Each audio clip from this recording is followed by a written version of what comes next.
world of D&D, there are a bunch of different ways to access magic. Sorcerers are born with it, clerics pray for it, and warlocks sign contracts that they definitely should have read more closely. But today, we're gonna take a cue from wizards. We'll do a little studying, and by the end of this video, you'll know everything you need to play any spellcasting class. My first D&D character was a spellcaster, a warlock. People tried to talk me out of it, and honestly, I understand why. Spellcasting is one of the more complicated parts of the game, but I didn't want to play a fighter or a barbarian.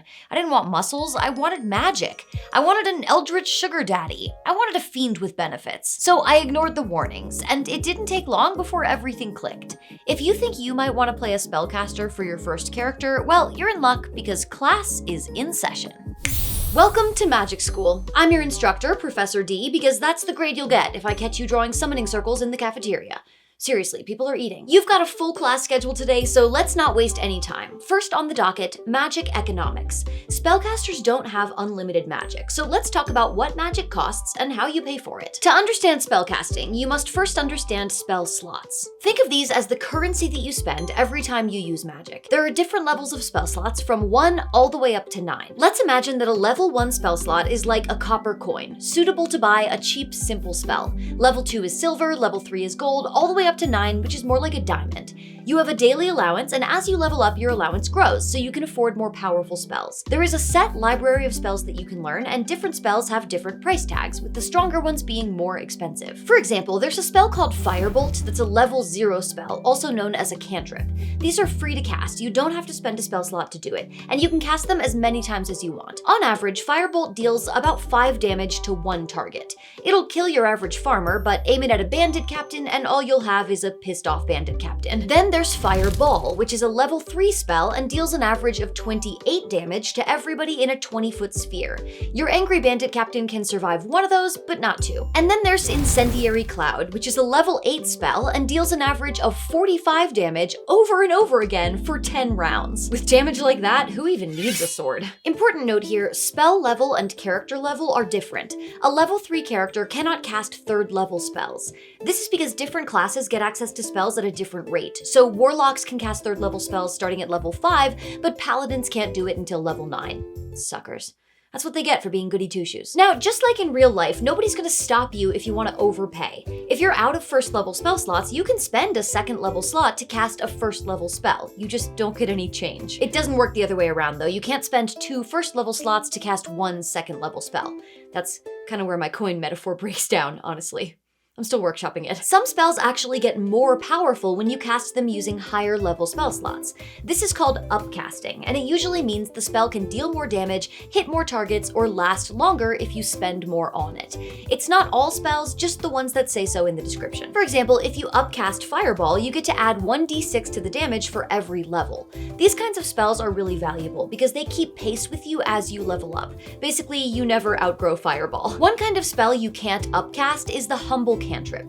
These are the level 0 spells we were talking about a minute ago. Free to cast as many times as you want, but generally pretty weak as a result. Cantrips do things like repair a broken object, conjure a ball of light, or briefly charm somebody. When they do deal damage, it's typically a pretty small amount. You can't spend spell slots on cantrips, but some of them do get stronger as your character level increases. So when a 1st level wizard casts Firebolt, it deals 1d10 damage. But when that wizard hits 5th level, that same spell now deals 2d10 damage. Still pretty wimpy, considering that same wizard could be casting Fireball by now, but worth using if you've spent all your spell slots, or want to avoid incinerating everything within 20 feet of your target. There's one other thing you can do to save on spell slots. It's called ritual casting. Only some spells can be cast as rituals, and only some spellcasters are capable of ritual casting. But if the stars align, you can spend 10 minutes drawing chalk symbols and lighting candles and muttering incantations and cast the spell for free. Other than cantrips and rituals, every spell costs you spell slots, and eventually you will run out. At that point, you're done casting leveled spells until you've had a good night's sleep. Except for warlocks, of course, who are very special snowflakes and get to recover their spell slots with a brief nap. But we'll talk more about classes in a moment. For now, the key takeaway is that spellcasting is resource management. You decide when to spend big, when to hold back, and when to lean on your cantrips so you don't blow your whole magic budget before lunch. Speaking of lunch, sounds like it's time for a quick break. Please direct your attention to the cafeteria monitor, who will serve you up a piping hot message from today's sponsor. Hi, I just got an early copy of this from Karaphan Gaming. It's called Avalor's Tome of Knowledge. Ah yes, the ultimate all-in-one 5e journal. A customizable, reusable 3-ring binder with everything you need to streamline note-taking and find what you need while you play. It includes all your basic gaming accessories, dice bag, rolling tray, hit point tracker, the works. Plus the wizard, of course. Yeah, about that, I did not realize you were being literal. There is an actual wizard trapped in here. His name's Avalor. He's basically your guide as you fill out your journal, and that's included at no extra charge. That's great, but when I opened up the character section, he was right there. Like, giving me tips. Very insightful fellow. The character section is his favorite. Backstory prompts, species and class reference sheets, leveling guides. So he's in the entire journal. Absolutely. Did he show you the campaign section yet? A location log, a section to help you map out dungeons, and then there's inventory. He'll make sure you never forget what's in your bag of holding. And there's no way to release him. No, that would void the warranty. Well, if imprisoning an innocent wizard is the price I pay for organization, so be it. Visit the link in the description to learn more about Avalor's Tome of Knowledge and sign up to be notified when the Kickstarter goes live. Wizard included. Welcome back. I know it might seem early to be making a big decision like this since you've only been studying magic for 6 minutes, but it's time to choose what branch of magic you're going to focus on, your class. Your class determines what kind of magic you can do and how you access it.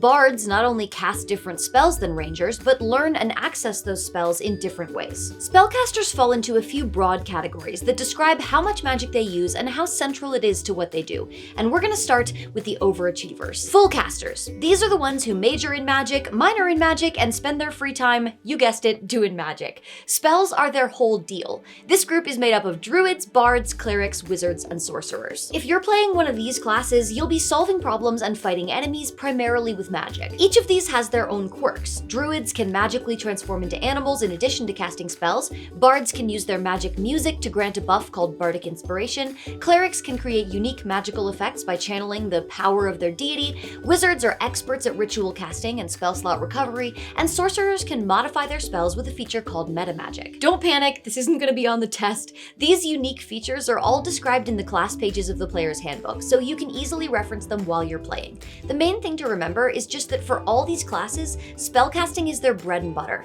You should choose one of these if you want to go all in on doing magic. Then we have half-casters. These characters use magic, but it's not their main thing. Paladins, Rangers, and Artificers all fall into this category. Paladins are the classic holy knight. They dabble in spells, but if you see them on the battlefield, they're probably striking down their foes with a greatsword, not a spell.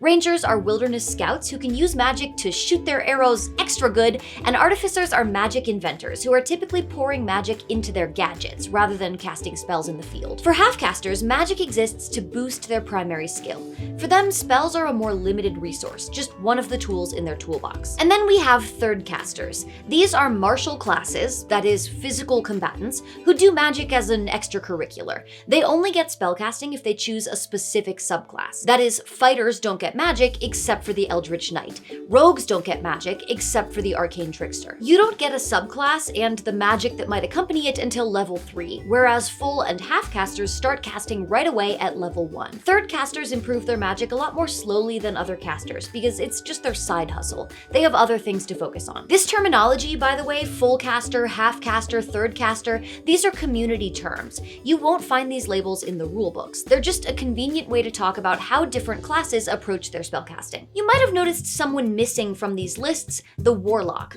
They don't fit into any of the usual spellcasting categories because they use a separate system called Pact Magic. Instead of a wide spread of spell slots like other casters, they have just a few slots, and always at the highest level they can cast. They make up for the low slot count with invocations, which give them permanent magical abilities and ways to cast certain spells for free. If we were to put them on a list, they'd probably join the full casters just because magic is still their main thing, but there are little edgelords, they don't like to conform. There are two other categories spellcasters can fall into that are useful to know: known casters and prepared casters. Each class has their own spell list, which is the library of all the spells it's possible for them to learn. Known casters, which include bards, sorcerers, warlocks, and rangers, choose which spells they learn as they level up, and then stick with those spells. If a bard chooses to learn Charm Person instead of Detect Magic, that's a choice they're locking in. They can change out one spell for another when they gain a level if they regret that pick, but mostly these choices are permanent. Prepared casters, on the other hand, can choose from their full spell list every day. They wake up in the morning and think, do I think I'll need water breathing today, or should I take Speak with Plants instead? Prepared casters are clerics, druids, paladins, artificers, and wizards. Prepared casters definitely have have more flexibility. They can rebuild their spell list every morning, tailoring their magic to the situation. But known casters have a real perk too: simplicity. Prepared casters need to understand dozens of spells to make informed choices, and frankly, picking spells daily is homework. When you're deciding which class to play, it really comes down to whether you want flexibility or a slightly lower chance of starting your day with analysis paralysis. Just like the full, half, and third caster categories, these terms are really community terms. The rulebook refers to all spellcasters as having prepared spells, and just specifies how often you can change them out and how many you're allowed to change. Classes and subclasses are the main way that characters get access to spells, but they're not the only ways. Some species have inherent magical skills, like tieflings and Aasimar, and there are magic items that can allow anyone to cast certain spells, like the Necklace of Fireballs or Wand of Entangle. So even if you don't think you'll play a magic class, you might still find yourself on the casting end of a spell once in a while. One last difference between spellcasters: every class uses one of the 6 ability scores as the source of their magic. Clerics, druids, and rangers use wisdom, wizards and artificers use intelligence, and bards, sorcerers, paladins, and warlocks all use charisma. To be fair, it's very on brand for the charisma club to be, popular. That ability score determines how effective your magic is, whether your spells can hit enemies, how hard they hit, and how hard they are to resist. This is through 2 key numbers that you'll be referencing all the time: your spell save DC and your spell attack modifier. Both are listed at the top of the spellcasting page of your character sheet. Higher ability scores make both numbers go up, which makes your spells more effective. Shocking, I know. The main thing to remember is every spell you cast relies on one of your ability scores, and choosing a class means choosing which stat your magic is tied to. So if you're playing a charisma caster and your charisma score is a 9, expect your magic to be about as effective as your attempts at flirting. Man, time flies when you're talking arcane theory, right? It's time for your final lesson, Spellcasting Lab. Roll up your sleeves and update your emergency contact, because we're about to get our hands dirty and crack open an actual spell.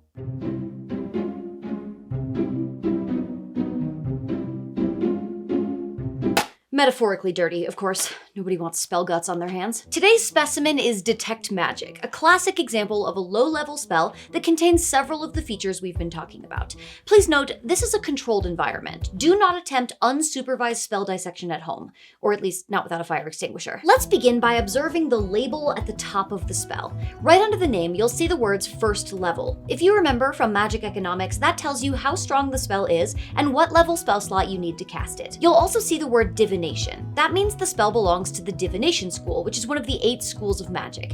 These schools sound very important, and if you want to learn them to impress martial classes at parties, be my guest. But they rarely come up in play, except for, ironically, when you are casting this very spell, Detect Magic, so don't worry too much about learning them. The rest of this line is a list of the classes who have this spell on their spell list. As you can see, lots of casters have access to this one. Next up, casting time. Detect Magic has a casting time of 1 action, nice and simple. If you cast it on your turn, it'll be the main thing you do. But spells can take all kinds of different times to cast. Some are bonus actions, some are reactions, some take a full minute, and some even longer. It's important to note that on your turn, you can only spend 1 spell slot. So if you cast Detect Magic with your action, your bonus action is still free, but you can only use it on a spell if that spell is a cantrip with a casting time of 1 bonus action. If you want to throw another leveled spell, you'll have to wait for the next turn, or someone else's turn if you've got a reaction spell ready. But casting time doesn't just say action, it says action or ritual. This means Detect Magic can be cast as a ritual. If you have the ritual casting ability, you can spend an extra 10 minutes on top of that 1 action casting time and save your spell slots. Now let's talk about range and area. Detect Magic has a range of self, meaning the spell is cast on you, the caster, granting you the ability to detect magic. Its area is 30 feet, meaning that you can use that ability to sense magic that exists within 30 feet of you. Some spells will have a range and a single target, like Acid Arrow, which lets you send a magic arrow up to 90 feet in order to hit 1 unlucky enemy. Others have an area of effect in a specific shape, a cone, a line, a sphere, or a cube. Anything within that area will be affected by the spell. Sometimes you'll see spells with a range of touch, which means you need to touch the target to cast it. And before you ask, yes, you can touch yourself. Now, whether or not you want to do that in the middle of a crowded battlefield is a personal choice. Perhaps one of the most fiddly bits about spellcasting is components. This is the spell telling you what you need in order to cast it. There are 3 basic types of components, and Detect Magic uses 2 of them. V for verbal, meaning you need to speak magic words aloud, and S for somatic, meaning you need to gesture with your hand. These might sound like they're just for roleplay flavor, but you'd actually be surprised how often this comes up if your dungeon master is strict about them. For example, if your ally is about to try and lie to a guard, and you cast Guidance to give them a buff, the guard is probably going to be a little suspicious when she sees you waving your arms and muttering arcane incantations. There is a third type of component, M for material, meaning you need a specific item. Different spells call for different items, like a bell and a silver wire for alarm, or a copper coin for detect thoughts. Get it? Penny for your thoughts? They had some fun with some of these. Anyway, if that sounds like a pain, don't worry, there's a built-in way to get around material components almost entirely. Every class can replace them with a spellcasting focus or component pouch. These have a different flavor for each class, so for a bard, it would be a musical instrument, and for a cleric, it would be a holy symbol. But mechanically, the effect is the same, you just ignore material components. The only exception is when those material components have a gold cost listed. For those, you do need to have the item, even if you also use a spellcasting focus. For some of them, the item is even consumed, meaning that you'll need to replace it every time you cast the spell. Revivify is a great example of this. It allows you to raise the dead, and in order to cast it, you need a diamond worth at least 300 gold pieces, which the spell consumes. No diamond, no dramatic comeback. Now let's talk duration. Many spells are instantaneous, especially damage-dealing spells. Others can have long durations, some even lasting months. Detect Magic lasts up to 10 minutes and requires concentration. Concentration is a game mechanic, and it means you're maintaining a spell over time. You can only concentrate on one spell at a time, and if you take damage while concentrating, you'll have to roll a saving throw to see if you can maintain it, or if getting hit draws your attention and forces your spell to drop. Finally, we reach the body text of the spell. This is the paragraph where the spell explains what it actually does. This is also where many spirited debates at the game table begin, as players attempt to convince their DM that they can use Modify Memory to convince the bad guy that he never learned to cast Counterspell in the first place. This is also where you would see the words "using a higher level spell slot" in bold text if the spell can be upcast. And with that, our dissection is complete. Please dispose of your magical residue in the appropriate bins and make sure to wash your hands. For your homework assignment, I'd like you to avoid setting anything on fire. I know you're still a beginner, but I have faith in you. Class dismissed. Congratulations! You now know the foundations of spellcasting. The next step is to start getting to know the spells themselves. You never need to have them totally memorized, but having a good idea of what they all do will help you choose the right ones during gameplay. And if you've already forgotten everything you just learned, well, not everyone's cut out to be a wizard. Time to start looking for an eldritch sugar daddy.